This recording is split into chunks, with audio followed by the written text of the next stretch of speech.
persiapan menjelang Ramadan sih, ini kan sekarang anak-anak udah mulai agak besar ya, udah mulai tahu, sudah mulai paham bahwa kita akan menghadapi Ramadan. Nah, ini fokus kita sekarang tuh mengajak anak-anak untuk berinteraksi dengan Ramadan itu sendiri sebanyak-banyaknya.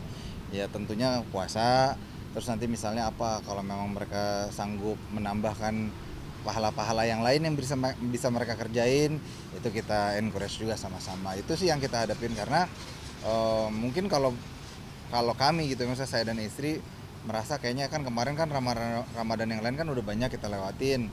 Nah sekarang kayak fokusnya coba ke anak-anak dulu, nanti pas lagi buat diri sendirinya ya di 10 malam terakhir aja gitu. Berarti untuk anak yang terakhir yang kecil udah mulai diajarkan ya kak? Atau yang puasa sebelumnya udah belajar puasa? Enggak, anakku yang paling kecil tuh masih 2 tahun jadi belum bisa puasa, tapi yang di atasnya udah lumayan.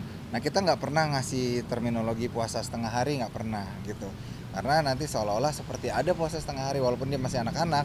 Ya kita bilang aja nih puasanya full, kalau kamu kuat Masya Allah, tapi kalau nggak bisa nggak apa-apa nak, bilang aja kita latihan, misalnya sekarang baru kuatnya 3 jam, besok 4 jam, 5 jam sampai full puasanya gitu.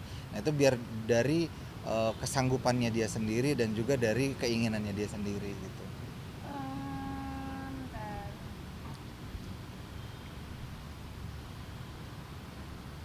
Gue lupa lagi. Iya. Sama titipan ya kak? Mhm. Oke. Nah, aku mau nanya nih sama Ustadz, apa sih bersih nggak apa-apa tuh?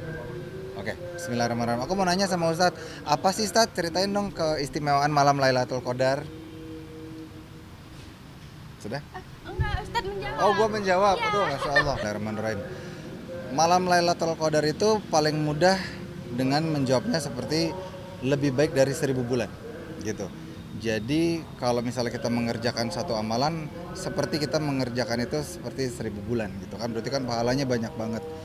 Dan intinya sih setelah kita melakukan apapun yang kita sanggup di malam Lailatul Qadar itu, nanti kita bisa lihat setelahnya insya Allah kalau kita bisa rasakan bertambahnya kebaikan, bertambahnya ketenangan, mungkin amalan kita di malam Lailatul Qadar itu insya Allah diterima. Allah alam bisawab. Sama tambahan lagi tadi yang pertanyaan tentang Ramadan. Hal berdasarkan hadis. Oke, Bismillahirrahmanirrahim. Kalau kita biasanya memang gini ya, kita kan karena ada komunitas juga kan ya, namanya Terang Jakarta. Kita tuh selalu setiap Ramadan itu biasanya kemarin-kemarin tuh kita punya program namanya Ramadan Race gitu. Jadi setiap Ramadan tuh kita seperti balap-balapan ya sama diri kita sendiri juga gitu. Karena kan kalau ngikutin kan, aduh udah besok deh, besok deh. Pasti besok juga ngomong gitu lagi gitu kan. Aduh besok lagi, besok lagi. Nah kira-kira apa nih yang kita bisa kerjain hari ini tuh, misalnya di apa namanya, dikasih list apa aja yang bisa dikerjain, checklistnya, terus yang mana yang udah gitu. Jadi setiap orang tuh kayak berusaha untuk melawan dirinya sendiri gitu.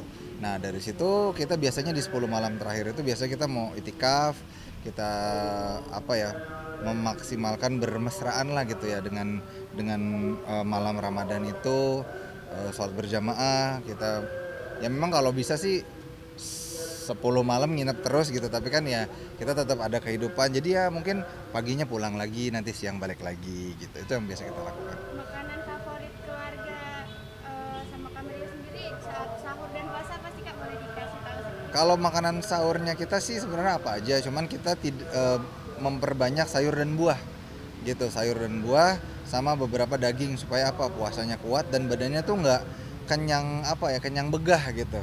Sayur dan buah tuh kan bikin kita, jadi kita pasti makannya banyak tuh sayur dan buah karena pengen kenyang.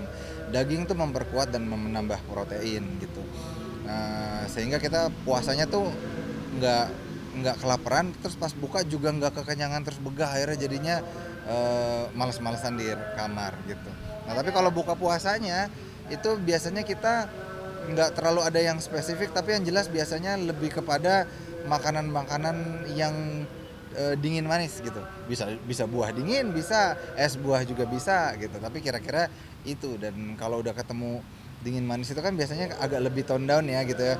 Badannya nggak terlalu lemes lagi, nggak terlalu kelaparan lagi. Jadi kita bisa bisa sholat dulu, bisa ngapa-ngapain.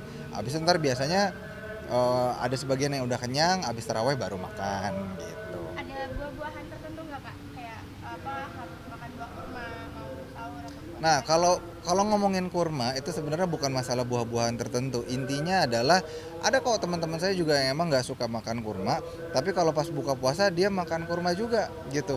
Supaya apa? Supaya dapat amalan-amalan sunnahnya yang disampaikan sama Rasulullah. Jadi buka puasa mau pakai kurmanya satu, mau tiga ataupun kelipatan ganjil, suka nggak suka yang penting dapat pahalanya. Padahal kan cuma ngebatalin satu juga sebenarnya kan nggak ada rugi-ruginya, tapi dapat pahalanya. Gitu aja sih. Oke, sip.